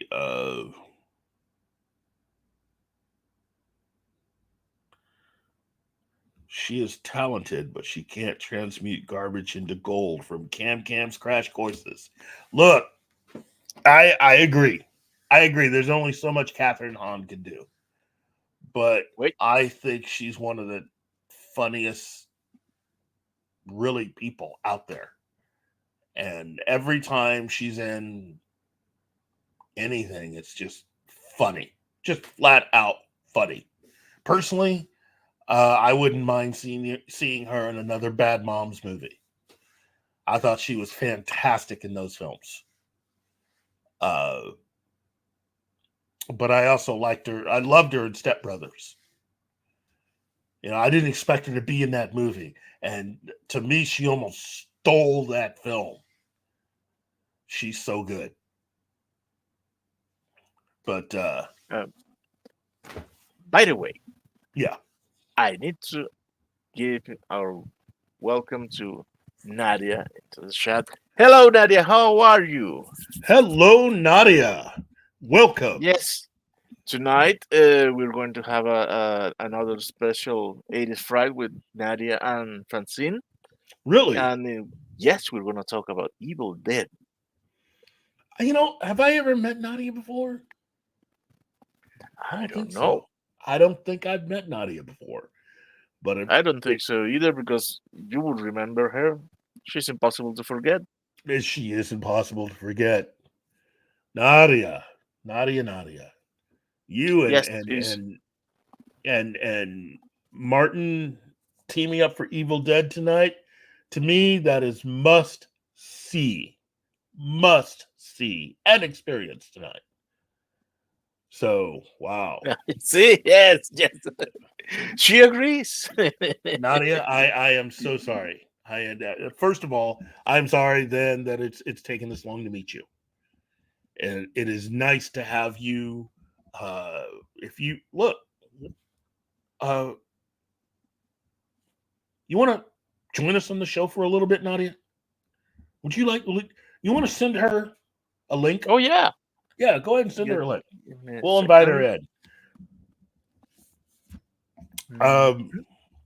Let me just conclude by saying this. I still believe in Marvel Studios. I still believe in Marvel. Yaya Abdul. She cannot join. She has okay. A work meeting in 5 minutes. That is fine. We will do that another time. We will catch up to you. I will catch up to you. Here I am using a royal we like I'm something. Anyway, yeah, we'll do something sometime. You can always join us tonight, Keith.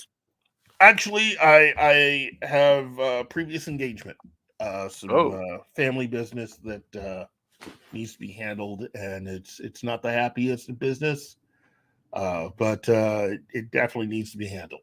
So, and that's all I'm going to say about that. But let me at least say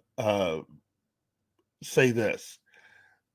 I think Kevin Feige has the skill to bring Marvel back as far as films if he just runs the film division. I'm not saying he can't ever do anything else, but since he's taken over all of Marvel, Marvel on the whole has gone down in quality. Seriously. Every time real fans of the source material have been allowed to do something, you have seen success.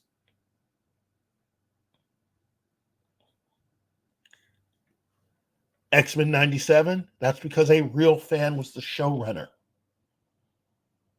That had nothing to do with what Kevin Feige was wanting to do or anything else. Again, I throw this out to you. You know, I think it's now, 5-6 years now? Why is it so difficult to make a Blade movie? Why? It's the same thing with Shang-Chi. Same thing.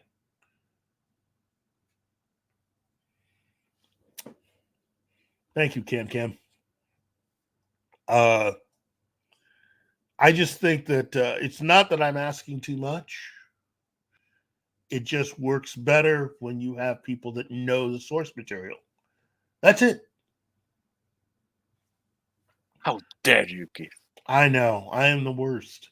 You're just a hater. I know. I must be. And if I wasn't black, I'd be the most evil person walking the planet. But I'm black, so that protects me from a lot of things, according to modern day Hollywood. So, yeah, but not by much. Not by much. You know. But as I was going to say, Yahya Abdul-Mateen, who was known for starring in the Aquaman films, has been cast as Wonder Man. And I have to say immediately, it's a dumb idea. That is dumb. Dumb. You Google this guy. Are you trying to tell me that looking at this actor, that you cannot see that he is perfect for one of two roles, major roles in the MCU? All things being fair, Nate Moore needs to get off his backside and just switch it up. This actor needs to be T'Challa. Dude. He needs to be. Dude, I am not fazed by that anymore. Since I saw the perfect actor to play Lobo, they used him for play Aquaman. When I saw that, I was, oh man. Well, he's going to get a chance to play Lobo. That's the rumor, is that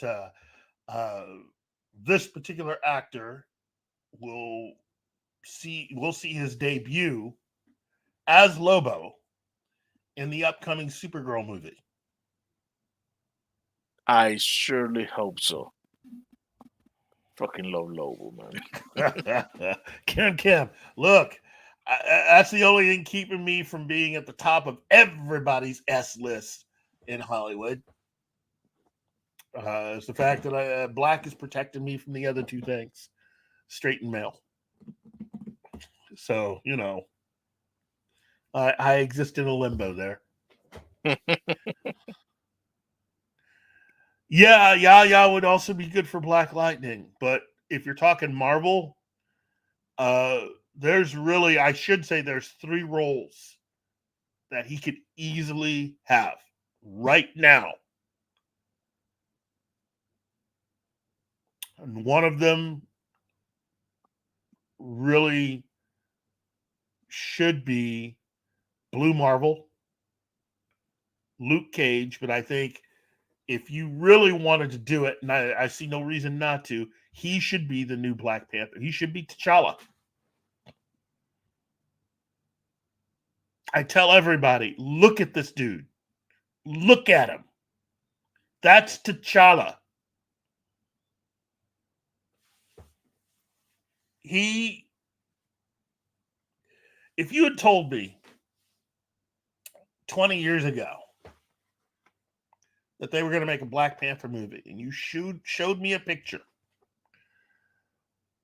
of Yahya, I would have said, I believe it, because there he is in that picture. He is the comic book version of that character brought to life.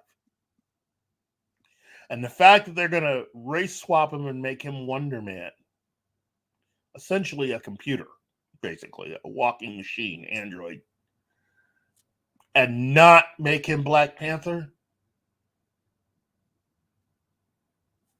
wow. I mean, I just don't know what to tell you. I mean, whatever they're smoking at Marvel Studios right now, they definitely need to be sharing with everyone else. But, yeah, those three roles he would be perfect for. He either needs to be, as I keep saying, T'Challa, Blue Marvel, or Luke Cage. That's it. Now, Mike Coulter, I would have expected him to have at least made a cameo appearance of some kind in any D+ series, show, maybe even Deadpool, maybe, but although that was really just about saying goodbye to the Fox characters, I couldn't see him jumping in on that. But the thing is, you also have to look at how old someone is. You know, if there's one thing I've added to all of this since I've started doing this with Gary, is getting people to understand something very important, which is you can love your actors, but you need to understand that as they get older, it gets harder for them to do this and to buy people of a certain age doing certain things. It's the reason why you don't see a James Bond that is over 50 years old. Or an actor playing Superman over 50. Or Batman over 50. You know, it's just not believable. But, yeah, Wolverine, maybe for even Blade. Although I think he's a little tall for Blade. Not that Blade should be short, but, you know, if I have to think about if you were going to get a black character, and again, you got to understand Nate Moore and everyone else currently still working at Marvel's trying to do that and be a thing. My whole thing is to fire back. Then why don't you have Black Panther back? Why don't you have Luke Cage already? Why don't you have Blue Marvel? You know, it's really that simple. The oddest thing is happening. I'm looking on the stream, and our pictures are inverted. Really? Yeah. What is going on the stream platform is a different image of what we're looking at in the StreamYard. What the hell? What's the image? No, I mean, you on the streaming, you are on the right side, and I'm on the left. What the? What? Here. Yes. I don't know what's happening, man.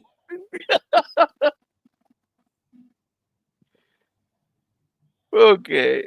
let's get back to some things that we can actually understand.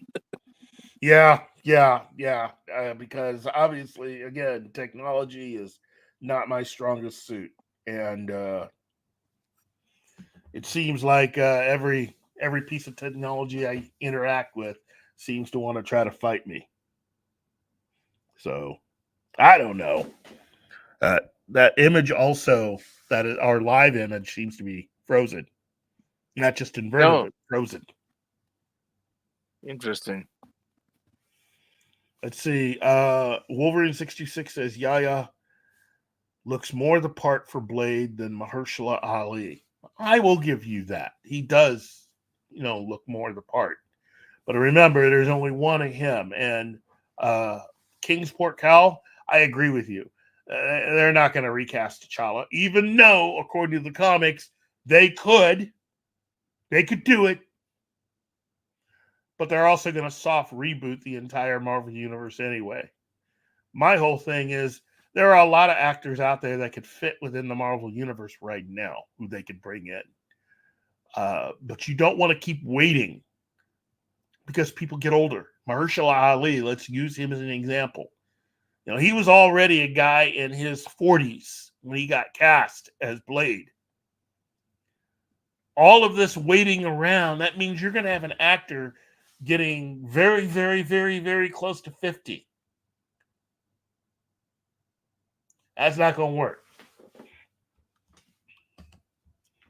Let's see. Kingsport Cal also says, just like James Bond, Black Panther is iconic and can easily be replaced. They took a black icon and destroyed it just because Chad died. And look, his family even said that he would have wanted them to recast. The very fact that Nate Moore and everyone else at Marvel Studios decided to ignore that. And I get it. I get it. All the actors that acted with Chadwick Boseman, they were heartbroken and they miss him, and that's fine. But you know what? Thinking about it, the cast of Spartacus felt the same way. They lost the lead actor to that television series. And they recast it. They found an actor that kind of looked like the actor who they had lost. And went on with the show. Kingsport Cal, they made Falcon a knockoff Captain America and are burying him in his own film, which is filled with other characters that will overshadow him. Well, on top of that, they didn't do the work to allow Falcon to be a better character. They just instantly decided to make him Captain America. What they should have done was had a whole trilogy of films about Falcon and showed why and how. Because if you're going to work him up to be Captain America, you've got to show how he's got to put in the work to be that. You can't just put the costume on him and tell people to just get over it. It don't work that way. Let's see. Kingsport Cal, William Hurt died, and they quickly put Harrison Ford as his replacement. There you go.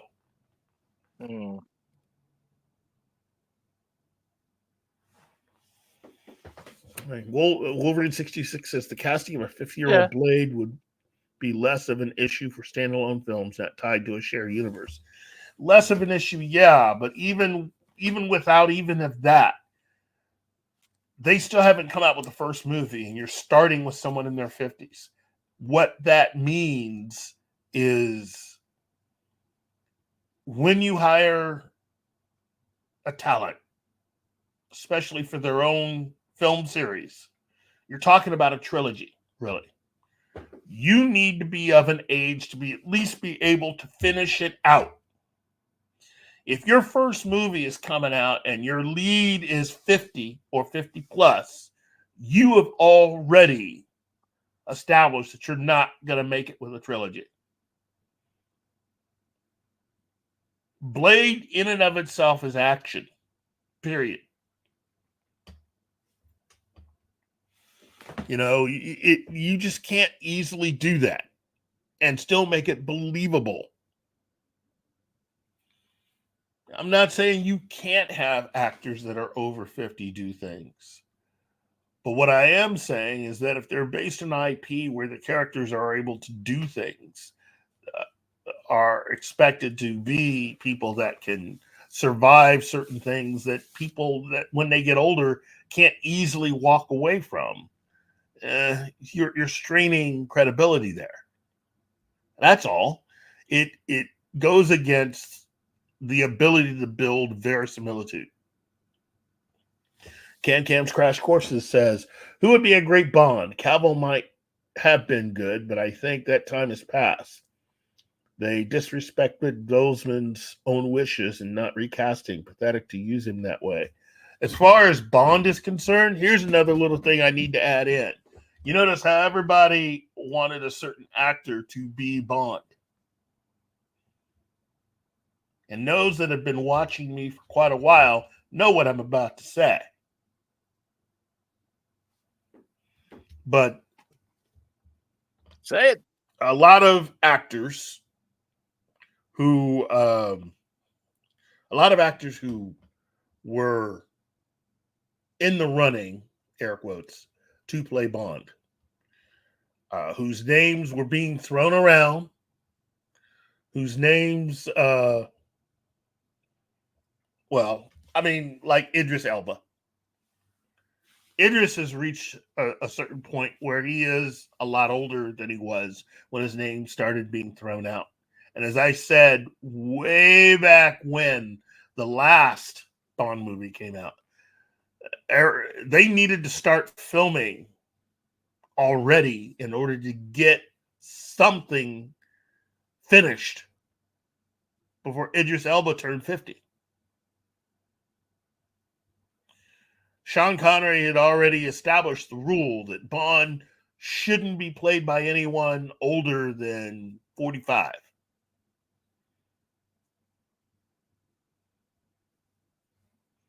And then I think he came up with that rule after doing Never Say Never Again. It helped to prove the point. It's just not believable.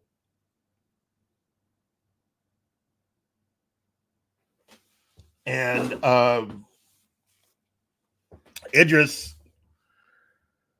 would have been a great Bond had he been hired years ago. But that time came and went.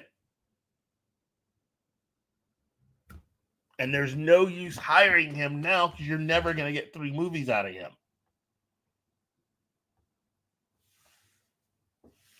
And unfortunately, we probably won't be able to get 3 movies out of really hardly anybody that had been whose name had been mentioned even 3 years ago to play Bond. Henry Cavill is 41 years old.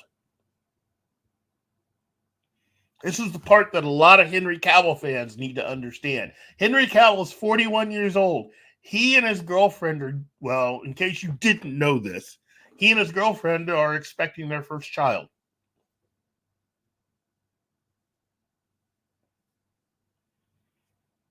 So even if he had not been let go from playing Superman, he didn't have that much longer in the part. I've had time to check in on this David Cornsweet guy. I want to see him as Superman. If you have to not have Henry Cavill anymore, yeah, David Cornsweet is the guy. I've checked out some of his stuff.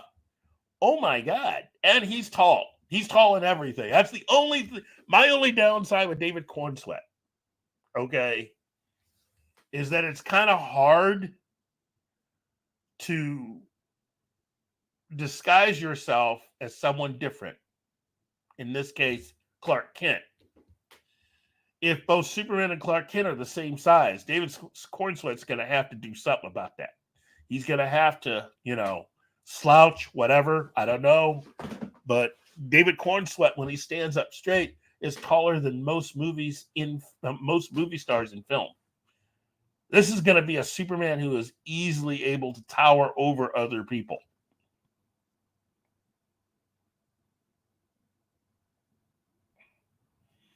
So, Monkey Jeeba says Matt Smith for James Bond. No, Yeah, no. no. Matt Smith should be Reed Richards.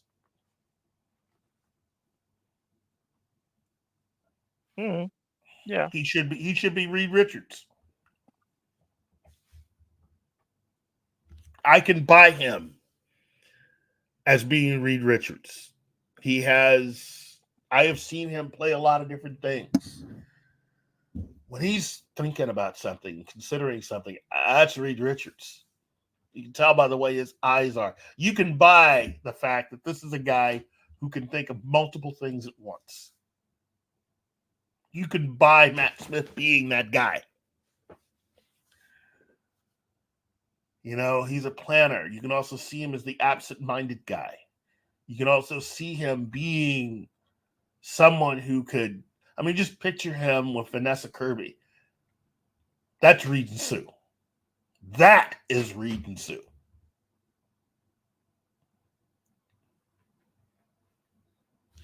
Pedro Pascal is a really, really, really, really, really good actor.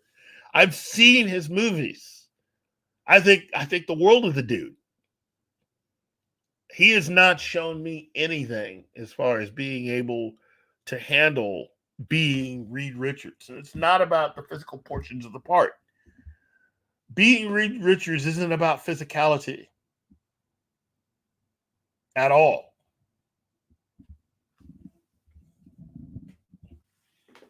Well, maybe perhaps he's a little too old.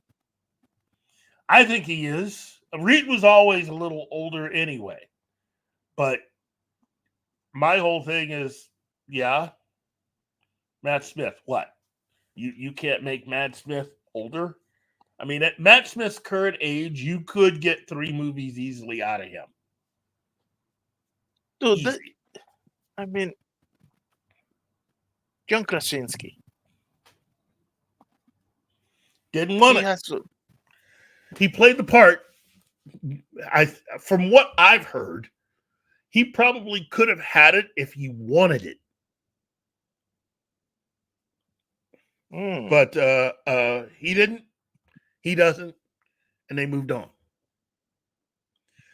And my feeling on it is, look,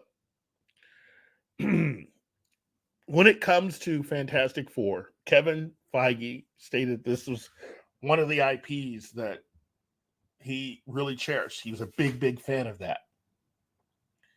So when he said that a few years ago, I was expecting him to actually act like it.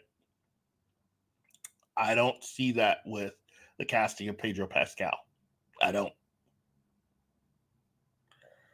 You know, I see Pedro Pascal as playing a more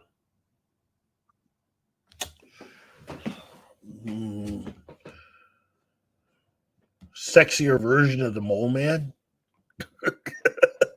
If you wanted to cast him as that, you know, I mean, just have him put on those glasses and there you go. But Matt Smith, man, if they had been smart enough to go after this dude, his career has completely blown up since the success of House of the Dragon. But on top of that, he's also a fan. He's a fan. He's not a Henry Cavill style fan, but he's a fan.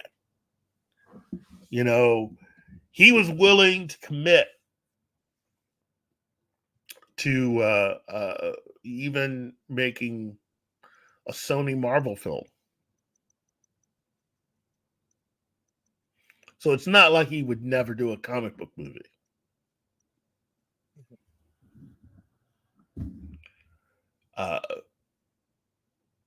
I just think that if he had been hired by Warner Brothers for one of their DC films, Matt Smith would be the perfect elongated man.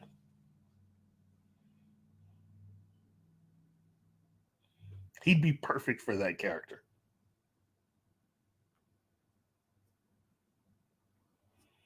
And it would give him the opportunity to have a little bit of comedic fun with something like that.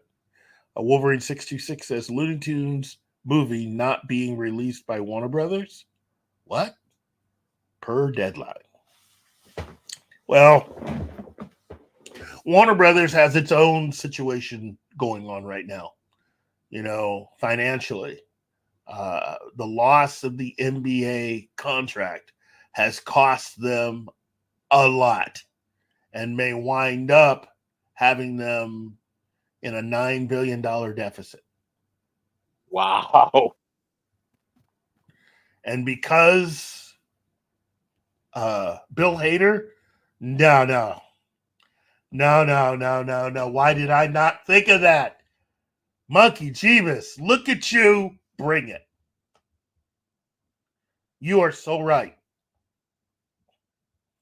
Bill Hader would be great as Plastic Man.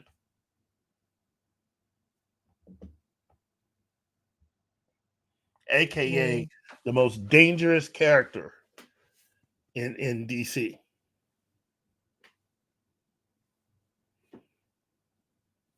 I know you have explained that before, but let me explain. You want to know who actually considers him to be the most dangerous person? Batman. Bruce Wayne. What? Yes.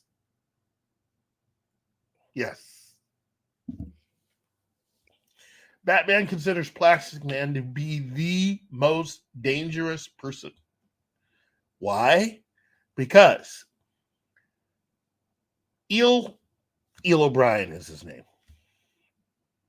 Eel is a man who was a career criminal, went to jail a lot, served a lot of time, was headed down the wrong direction, and decided that he was just going to turn over a new leaf and be a better person.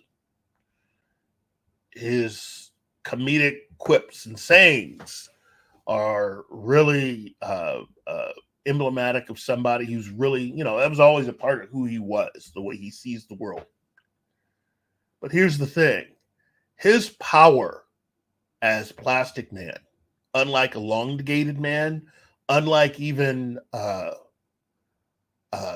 Reed Richards in Marvel, his power is that he can literally almost truly become something else, except that he's made of plastic. He can reform himself into just about anything. Okay?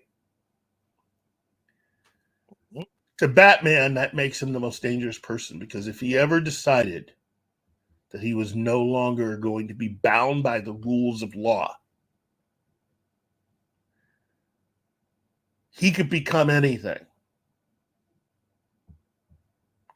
And he could be the ultimate person who could just do some unseemly things to win various battles, let alone making sure to thin himself out enough to be able to work his way inside someone's body and then re-expand.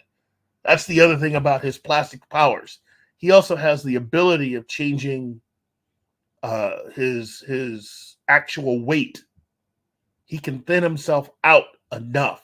He can change his composition enough to be able to fool the way he looks, the way that you would walk into a room, you wouldn't be able to detect him. Batman is very leery of Plastic Man because he's the one person for whom Batman really doesn't have any real plan to take out. And especially if he ever, if Plastic Man ever decided to consciously just become a bad guy or do whatever the blank he wants. Oh, and also because of his power, he doesn't age like everyone else. There's almost no real way for Batman to even be determined if he's actually aging.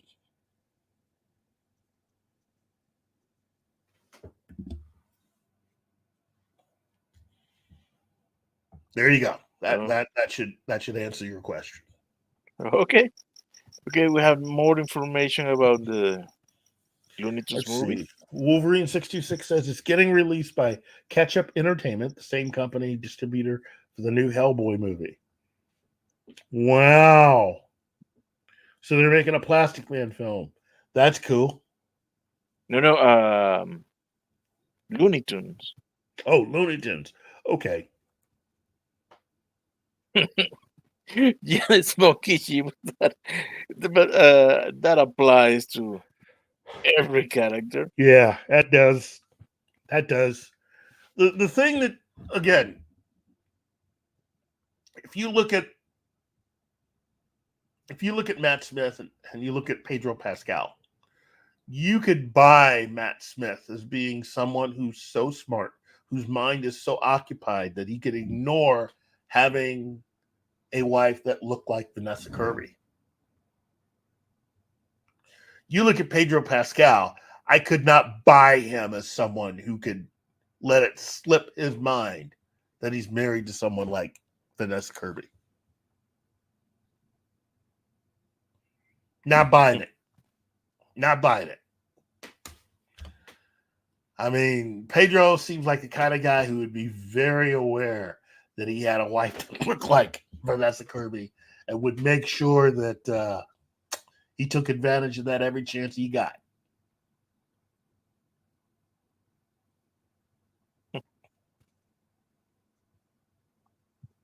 Okay. I'm just saying. Just saying. You know, I like the fact that much like what James Gunn is doing, how they're handling Fantastic Four is to, instead of doing an origin story, we're just going to hit the ground running with them already being established as the Fantastic Four and them having been the Fantastic Four for a while.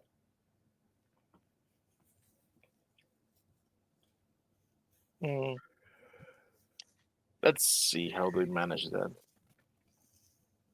Now, the whole Robert Downey Jr. thing is interesting because this group for the Fantastic Four, it said that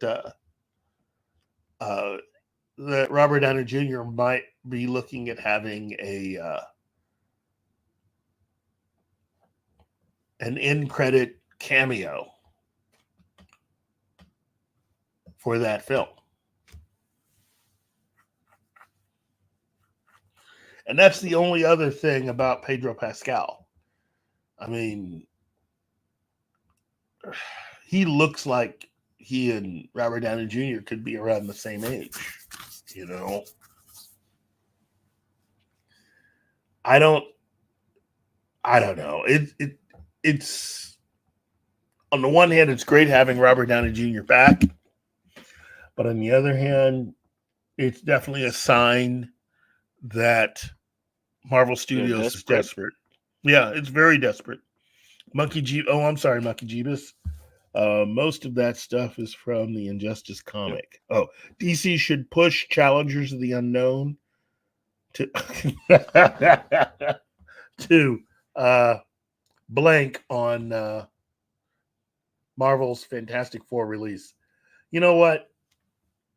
That's funny, and it's kind of true because that's basically where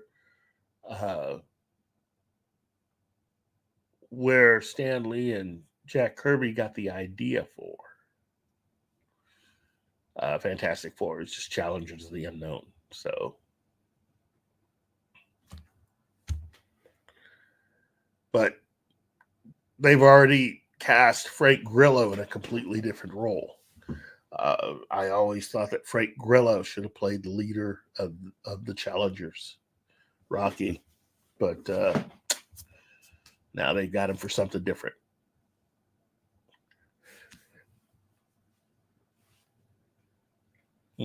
Let's see. Do we have any more questions or? Apparently not. Okay. Well, you know. Which is convenient. Yeah, it's We're very approaching convenient. the end. Yeah. Well, look, let me just wrap this up by saying this. I believe Marvel will do very well for itself, but I'm also agreeing that we're going to have to sit through some really bad offerings before we can get to the next good offering that they have. Which as of right now, personally, I don't see it. You know, I don't think a lot of what they're offering now is that good.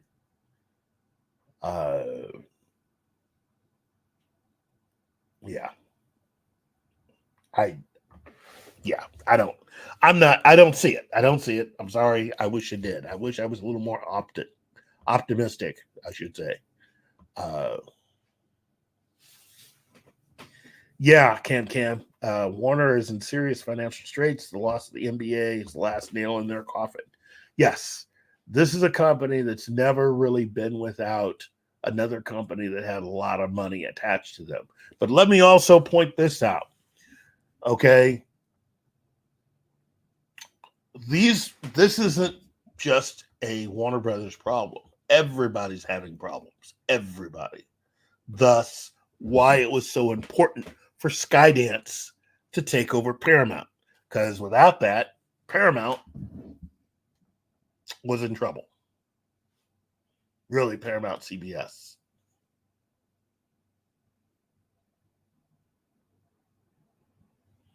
Anyway. Yeah. I wish Warner Brothers a lot of luck. I wish everybody outside of Disney a lot of luck. Disney can still function based on everything they own.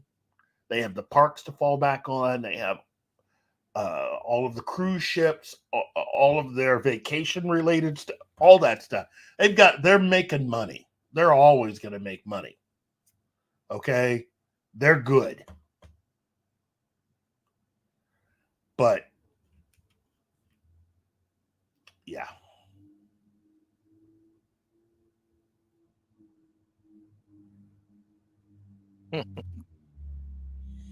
Oh man! Oh, we have this. Warner Brother needs to split its TV network. Ah, maybe. What do you think of this? See, Wolverine 626 says WBD needs to split the TV networks from its studio division. Maybe. Personally, I think they should just get out of streaming. Streaming is too expensive. Technically, Disney should have dropped their streaming. It's costing them way too much money. They should just drop streaming and do a deal with Netflix. You know, and they should hurry up to do that deal before Warner Brothers figures out that they can do that deal and just start making money themselves.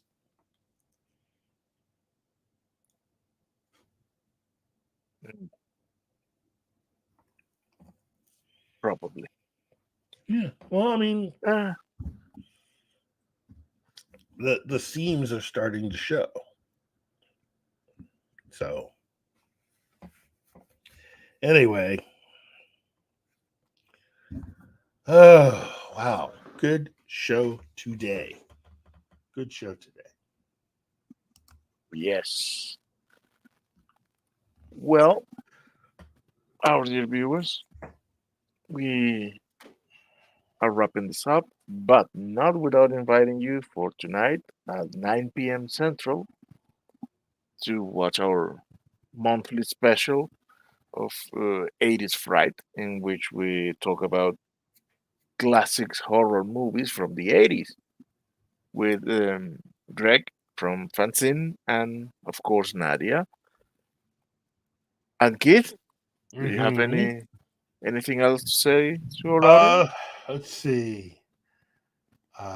Tim Kingsport Cow, Mr. Anti-Idiotic, And that's all I have in the private check because I jumped out and jumped back in. So Oh, my list yes. of names is Which reminds me, I never played Tim's video. That must be the cause that why he's so silent in the chat. Tim, I'm sorry, but here it is. By what name are you known? There are some who call me Tim. And there you have it. very funny. Always funny. Anyway, good show today. I want to thank Martin because, without him, I wouldn't be anyplace. I want to thank our good friend and buddy, Gary, who stopped by. And again, thank you to really Martin and Gary for setting all this up and keeping it going. I want to tell everybody out there that's watching, Penny and everyone else who really are you wanting to read the list of? Oh, yes. Yeah. Then let me read the list and apologize. I apologize in advance for the butchering, but here we go.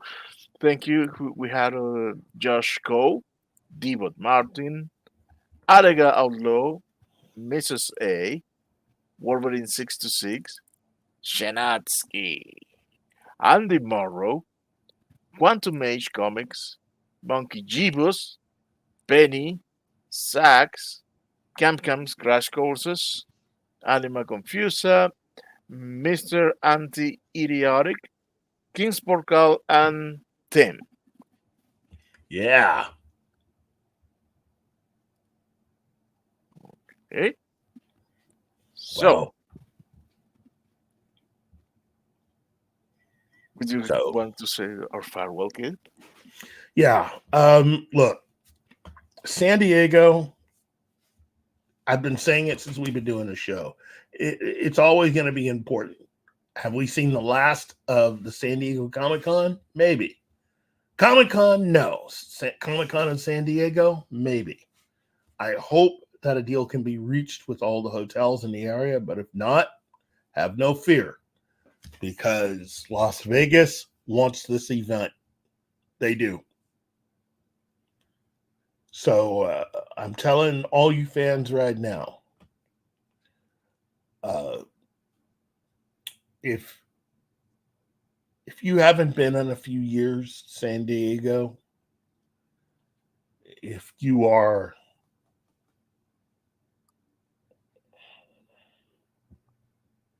I don't know how to make it sound anything other than to just say, look, a lot of changes are going through in fandom. A lot of changes that, in my opinion, are to fix things that never should have been changed in the first place. Marvel needs help, and they know it. The success of Deadpool and Wolverine points out to a lot of the areas that Marvel needs to fix. And while they may have gotten rid of a few people,